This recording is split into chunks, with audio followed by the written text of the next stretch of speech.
back then, the tides of the Chrysos War had not yet engulfed this city-state of Talenton. And the young princess inside the gates once loved to roam without worries. She snuck into forbidden grounds while the servants were away, but was shocked by what she saw on that day. A chessboard, a stack of pieces, and a strange woman. The board dissected by daylight and shadow, the pieces polished from rough stones uneven. Fancy a game? If you are my match, then I'll call you my friend. The stranger's voice was husky and coarse. If you can beat me, then I'll call you my teacher. The princess proudly retorted. Despite the bravado, the princess had never touched chess. The defeat made her study in earnest, acknowledging the other as a teacher. Well, first she learned the knights, bishops, rooks, and queen. Then how to defend, attack, capture, and checkmate. I have learned all there is to learn. Barely out of childhood, the princess raced into games of chess. Those who looked down on her faced many losses. Those who glorified themselves forfeited in a mess. At her prime, none could rival her at all. But she still recalled what the stranger said. My origins bring dark omens, so never tell others where your teacher is from. Then, the waves of the Chrysos War washed over the world. The Achaemons welcomed a ruler. She was deemed Imperator and loved to play chess with herself. She regarded all things as pieces, whether Chrysos heirs or Titans magnificent.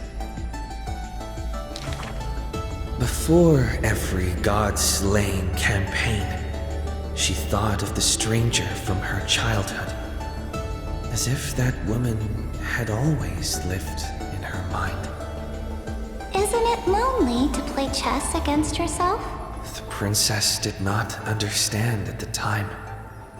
But now, she who bore the crown finally realized.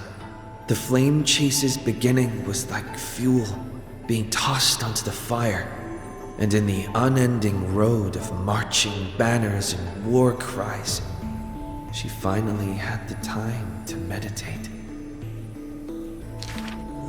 There were often jesters behind the king, curious about her past in her old city lost to time. One claimed the Imperator was cruel, executing her own teacher. Another stated the Imperator was biased, learning from an enemy hostage. Many such rumors abounded, with no origin found. No matter. That was indeed the criminal sentence I read out. The Imperator stated evenly, My teacher was an enemy hostage whom my elders had imprisoned. Her state betrayed our alliance and must be executed according to law. But she taught me chess, so why can't I chisel the word teacher on her tombstone now? When the princess personally cleaned up the possessions of the dead, she caught sight of an incomplete game on the ground. The stranger's hoarse chuckle still echoed in her ear, laughing at the eternal fate of imprisonment, and at how the one facing her was the princess of the enemy. Is this your final game for me, my teacher? The princess imagined the end game over and over. Even when she took the imperial crown, she still dreamt of the black and white board. The concealed truth suddenly dawned on her during a more difficult contest in the future. An unfinished game might be the opponent's lifelong barrier.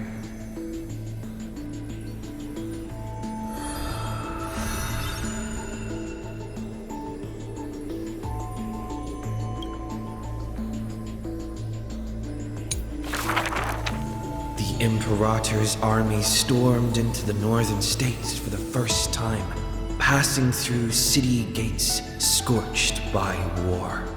Another tyrant still! So exclaimed the angry child. The rock tossed from up high hit the girl's crown. The crowd shrieked and retreated, fearful of a ruler's flames of fury.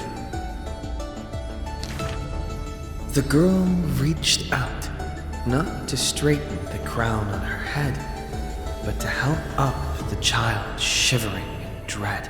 I heard in the old laws of this land, whoever assaults the crown shall be punished. But I wear another land's crown. And your old laws should also be abolished. After many days, the gold weaver discovered in shock that wearing a crown or a hat to the side was now this land's fashion, likely to remain with the Imperator's name in tradition. The so-called heroes with golden blood in their veins all have the qualities to fight for the core flames. Who's to say this was not the gods' plan? To have the heroes at each other's throats so the divine could hide in old law's lair and laugh, play, and gloat. Who made this world a chessboard and with one stroke, one river, created the boundary between God and man? Dux Gladiorum, Dux Carminum, Dux Helcalithist, Dux Fragoris, Dux Brumalis.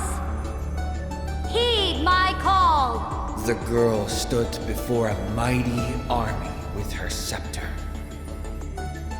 Today, I will insist on crossing the Rubicon. Gather the might of all heroes and begin the journey to slay gods! Half of the core flames were now in her hands, and the hidden trickery titan stirred, leaving taunts.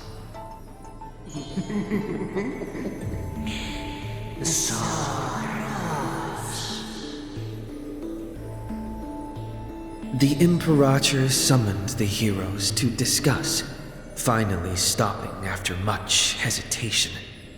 As they had already pinned down the bones of Earth's beast, they let that thief live for a bit longer in bliss. The warrior of the fractured blade laughed boldly. Our sovereign is good at open strategies and struggles with trickery. But where is that live fish? The Imperator replied with a chuckle. Her? She probably disliked the scent of cats and submerged herself in the baths. The years spent with her dukes didn't seem too far distant. Yet only after the end of many wars did the heroes discover how the Imperator's form walked more and more alone. The road of a ruler is a lonely one. One day, we'll only be able to see her retreating form. The Swordmaster of Singing Waves was worried too. When all others had departed in intoxication, the two of them gazed into each other's eyes, towards torrents deeper than their fates, and sank into profound silence. Drink one more cup with me, my dear follower. In the end, The Imperator first broke the silence. When compared to the taste of salt and blood, I sometimes miss your ambrosia. About the destruction soon to be born and the eternally occurring extrapolation, the Anti-Catherans spoke of all this in words unceasing. So this is the old world I must fight against. The girl's expression bore no sorrow or tragedy. Instead, she looked more solemn and ready than ever. Whoever stated that two kings could not meet face to face in chess? I am the sovereign of Akama. I once faced the gods. So what do I have to fear about the laws hanging behind such gods? I will chop up the old laws and let them be firewood for the new. No matter the cost. That was the Imperator's lifelong conviction. Never changed, always persistent.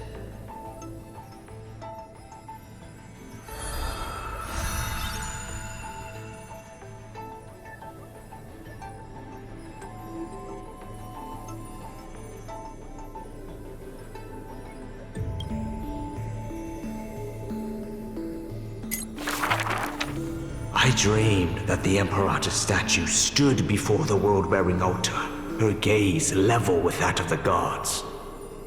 Then, blood gushed out from the statue's orifices, and the people, in cheers and elation, washed their hands in that golden blood.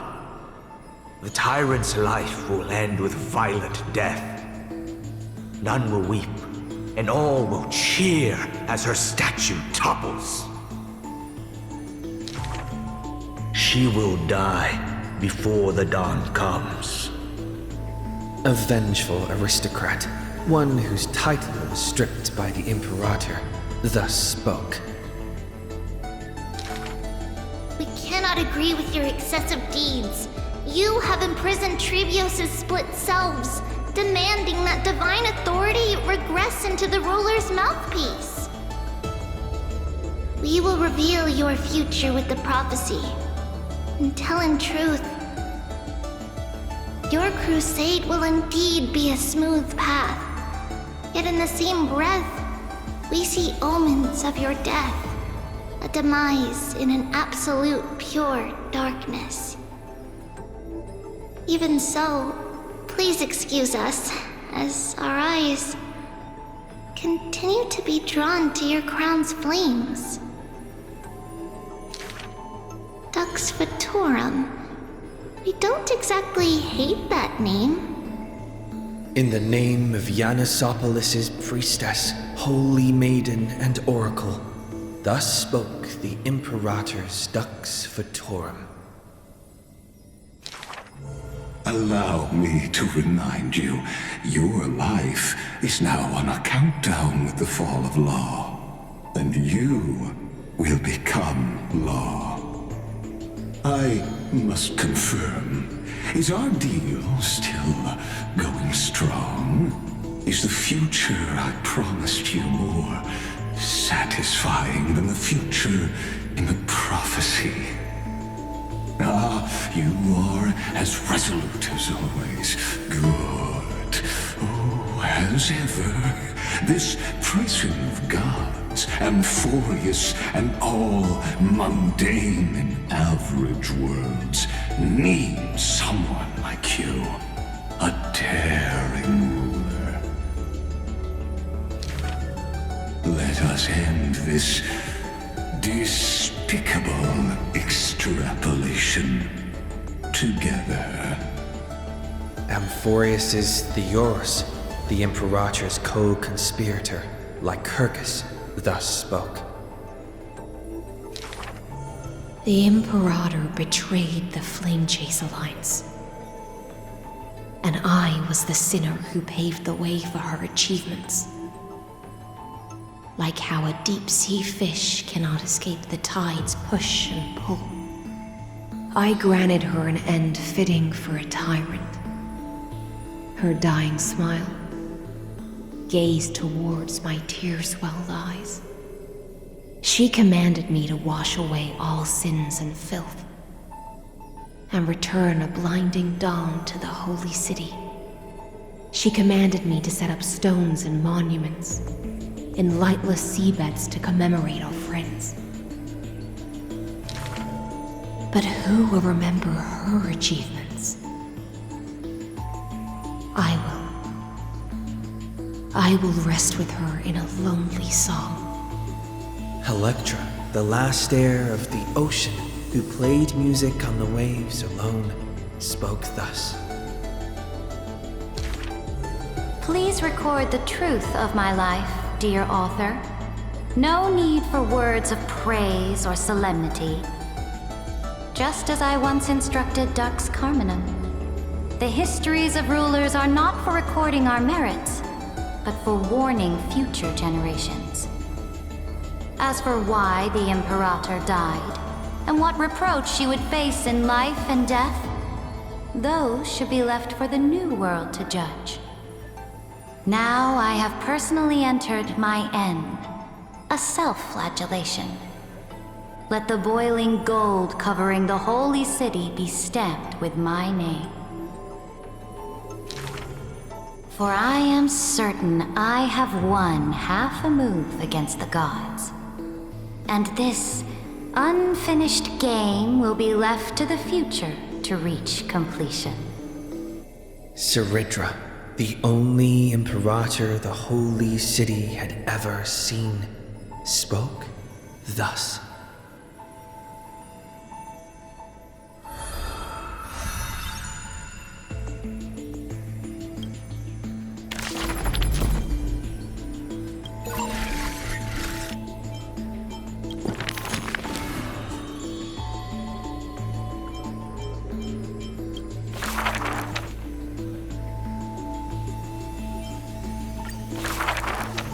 My friend, have you heard of the rosy celestial maiden? Whether in a corner of the archives or in the depths of a cave, you can always find legends about her. She had hair like a rosy pink dawn and a smile that could thaw the most glacial ice. Some say she was Nikador's nemesis, while others say Nestia was infatuated with her. Oh, mysterious and beautiful celestial maiden, how I wish to turn into a slate, forever etched with your tale. Many claim to have seen that celestial maiden, either in the half-remembered dreams of early morning, or in the gossip and whispers after supper. She once whispered in my ear. She once saved my life. She gifted me an ice crystal! Her worshippers recite her deeds, even writing some into family teachings. Curious poets ask up and down the land, only to find that the details of these encounters are difficult to recount, even for the witnesses themselves. In the entire holy city, there are none who can provide proof of her existence. It is not known since when the Celestial Maiden was always mentioned together with time. People recite her name during prayer to beg for miracles to appear faster. It is said that even in the selection of priests of time, girls with pink hair are preferred. They still didn't pick me! Maybe I need to go dye my hair. The brunette candidate was upset, but the examiner responded with a smile. Don't forget the Healer of Twilight. Has a head of pink hair? She's a descendant of the sky. Scholars and poets discuss at length the origins of the rosy celestial maiden, but all mothers tell the same tale. That princess came from beyond the sky. Her shooting star, like crystal ice, pierced the fog of the Veil of Evernight. She made friends with the Titan, and whenever the months of Evernight descended, they would meet again. The children loved that tale. Therefore, as the moon turned and shifted phases, the story became true. But someone always questions, unable to read the air. There are no worlds beyond the sky. So how can the rosy celestial maiden come from there? Rosy celestial maiden, a world beyond the sky. The reckless adventurer takes out the photo stone, claiming it is the true work of the rosy celestial maiden. The citizens laugh at this tale, with few accepting it as true. After all, long before the guests beyond the sky arrived, the legend of the rosy celestial maiden had already covered the world. So, my friend, have you really heard of the rosy celestial maiden?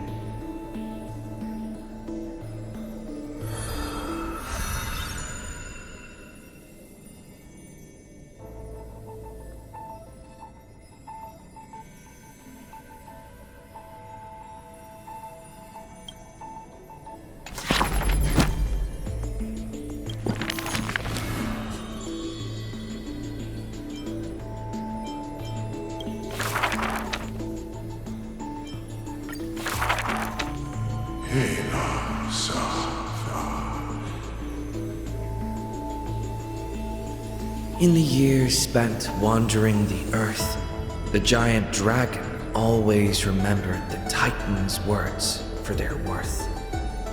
The beasts of the land surrounded it in protection, while twisted beings shuffled and roared, and delicate chimeras climbed up its shoulders. After, the tiny humans came into being. They dashed alongside the giant dragon, then, in the blink of an eye, disappeared across the land.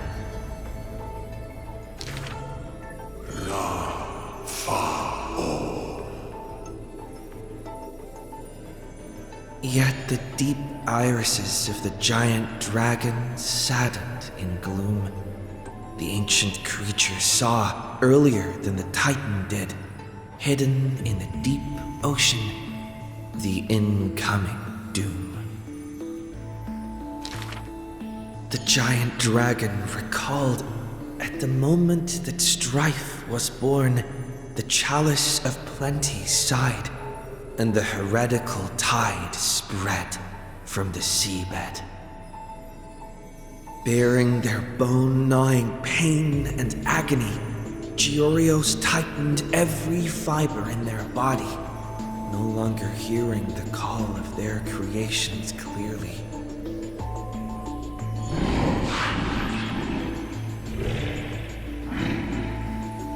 The giant dragon once swore an oath at the Titan's breast.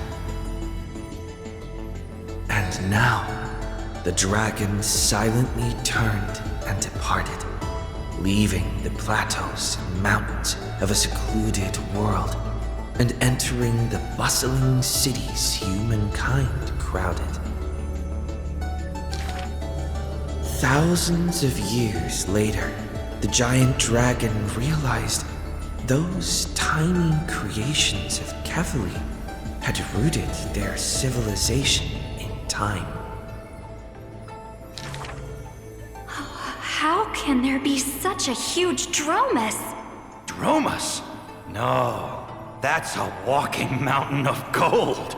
Curious residents were amazed at its appearance, while greedy brokers calculated its value.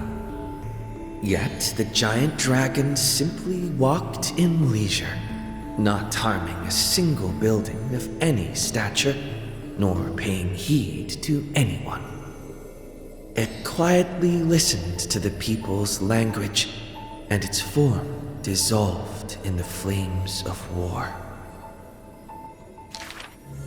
Many years later, Akula closed their eyes, and the giant dragon steps were finally halted. A swordmaster who broke the waves stopped its way, and a ruler, commander of the chessboard, looked up with inquiry. Are you the Dromus that has been attacking all states? The commander invited the giant dragon to hunt the divine flames together. The giant dragon nodded, but it did not look at the commander, and never mentioned where it came from. Its timeless sight had already seen past the Flame Chase's final plight. Georios shall be executed here! The Titan, in a painful daze, closed their eyes with a sigh.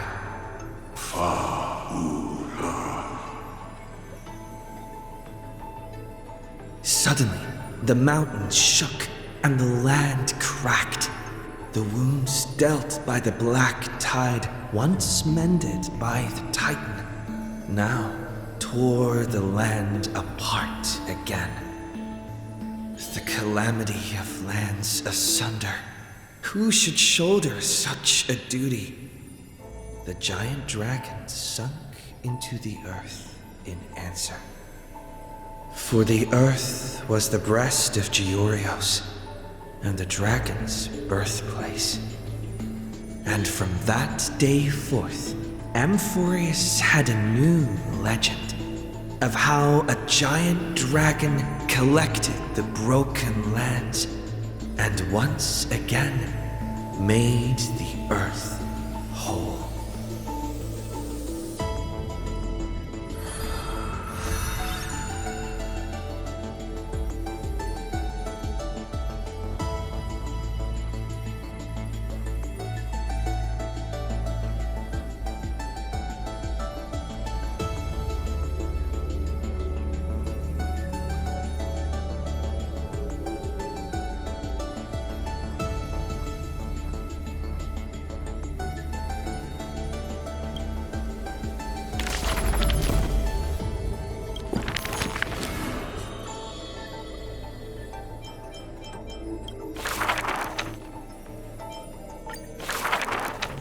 When entering the Flame Chase's currents for the first time, all the Swordmaster saw were colorful fish.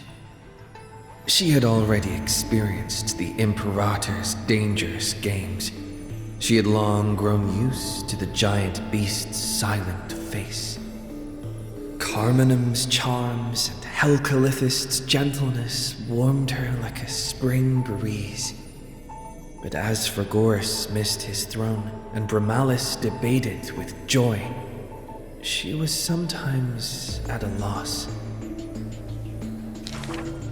Occasionally, the Swordmaster would sink into hesitation, and even that messenger of fate could not get her to laugh. Till one day, a golden trout's bubbles floated into her gloomy waters. In that holy city where golden figs grew, the messenger of fate led to her a maiden dressed in glamorous gowns. What kind of clothes are you even wearing? The girl snickered behind her hand, while the messenger pulled on her sleeve. Aggie, don't be rude! Such hubris, delicate fish. Are you not aware that there's food on your face? The messenger's eyes opened wide. Aggie, you've been snacking behind my back again! Exposing me like this! I'll get my revenge. The girl ran away in a fit. The Swordmaster smiled, and before she knew it, her hesitation was gone. After that first meeting, the richly dressed girl often came in greeting. So, you really came from the Sea of Souls? Do all the children of the ocean dress funny like this? The Swordmaster did not chase the girl away, but also did not respond. So the girl used her hands to meticulously measure the Swordmaster's torso all around. You can't be seen like this. I'll send you a new dress.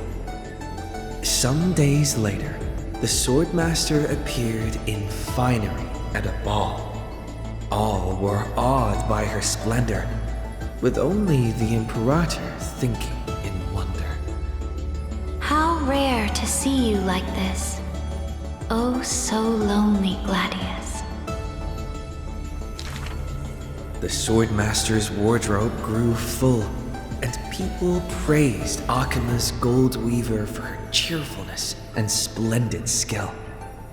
But only the Swordmaster noticed that the smile on the girl's face gradually faded as the flame chase progressed. The calamity of lands asunder added to the girl's weariness. The Battle of the Grove robbed the light from the girl's eyes. Yet another feast arrived where the Gold Weaver was absent. The Swordmaster donned the most majestic garments and gently knocked on that door shut tight.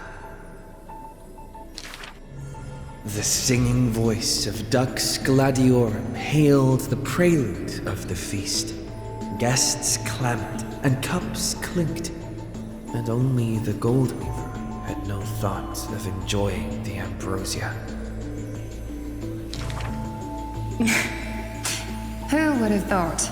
I've sunk so low that I need you to comfort me. She gave a bitter chuckle next to the bonfire. You were as gloomy as the bedrock of the ocean when we first met. The Swordmaster held a tall chalice containing liquid pure, reflecting their two faces. I remember you were once curious about the stories under the sea. Then allow me to use my songs to reveal the past known to none.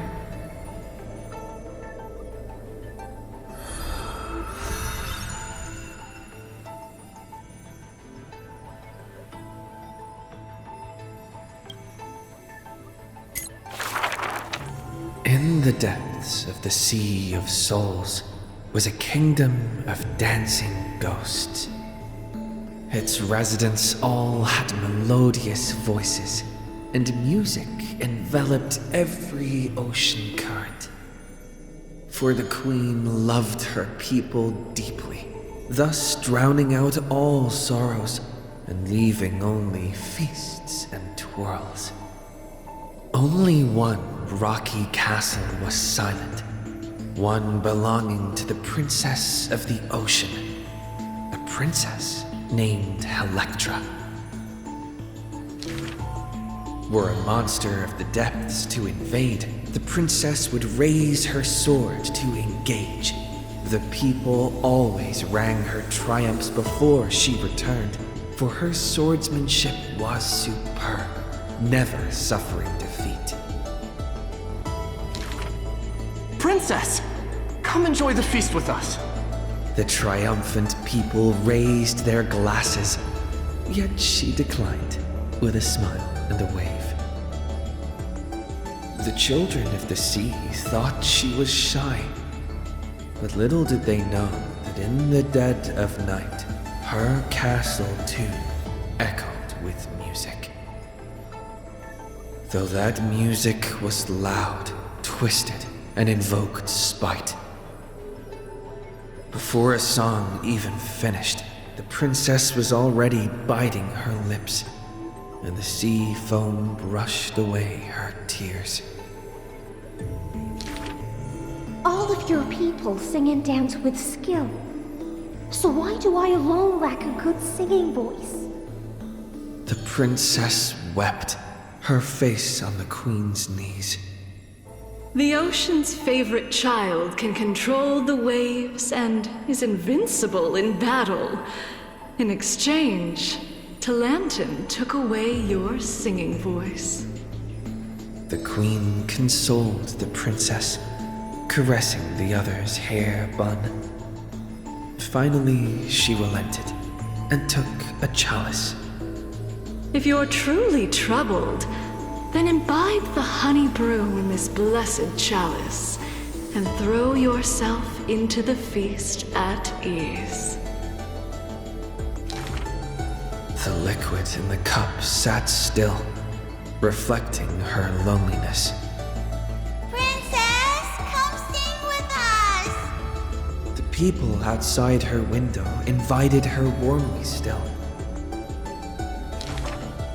She finally ceased to hesitate, drinking down all the honey brew in one swallow and leaped into the crowds. She played music and sang, smiling and dreaming. When her song was over, it felt as if waking from a dream. The people rushed to raise their glasses. But as soon as the honey brew touched her lips, the princess plummeted to the ground, and her cheeks became rosy in drunkenness.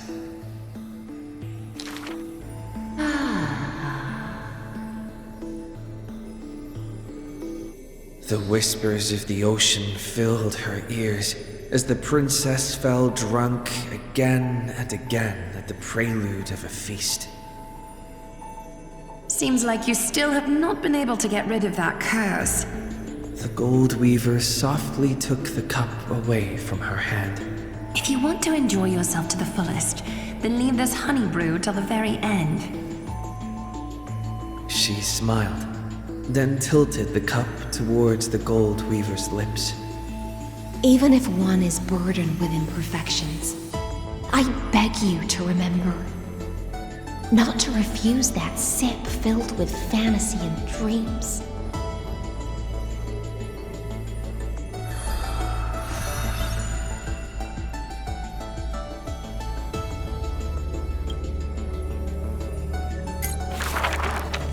She returned home after many years.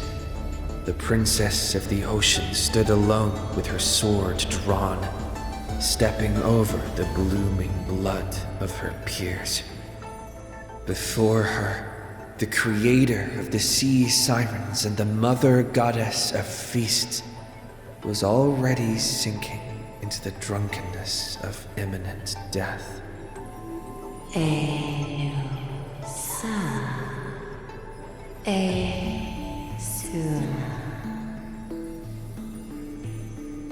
When the blood pact of the law won over the ocean's core flame, the sea siren once again lost her melodious voice. I am willing to accept the final Imperial command. But it is a pity that our feast was ultimately a mirage. The deep sea became a silent place of dwelling. Hugging her knees, Electra locked herself in. Savage and fearsome monsters swam past her, but none dared to interrupt her tragic dream. Till one day, a golden trout's bubbles floated into her gloomy waters. Long time no see, Gladius. I see ends. Now you have truly become the ocean's bedrock. Old friends met again, and new friends came in greeting. Many messengers came in company. The playful kitten hid behind the golden trout. The butterfly of the deadly shadow fluttered in courtesy. If you don't mind, The resplendent pearl sparkled. we hope you can regain your strength and sing for the world once again. Electra raised her violin sword in doubt, as the strings had long ago rusted and snapped. But a few golden strands cleansed all the filth around her, then stretched out to become new strings. The golden strings showed Electra that the world she loved was not yet silent, and the journey of deliverance continued still. Yet the path to the Sea of Stars would not be a carefree feast. The golden trout never met with her again, and the waves brought endless news of sorrow. Amidst the long wait, she remained bound by decree. All the flames had died out, extinguished until this world fell into eternal silence. And the wordless enemies in the deep sea were the audience of this rite, the Thures. You already know that the world is just an illusion. The sea siren gazed out beyond the heavens and once more raised her glass to fill it with honey brew. Since the mirage of pleasures can only disappear like foam, when you return, will you save some ocean spray for me? This was a city of festivities, where never-ceasing songs eternally filled the air. Chrysosaurs, demigods, and mortals all came to feast from the four corners of the world. It was beautiful and radiant, performing the sea siren's drama amidst the revelry. The siren once longed for the banquet to never end, yet she witnessed the music fade and the guests disperse. As a fish, she was destined to drift with the waves, whether amidst the surging tides of evil or immersed in the currents of the starry sea. Until a millennium later, when the fish from beyond the sky finally took their seat.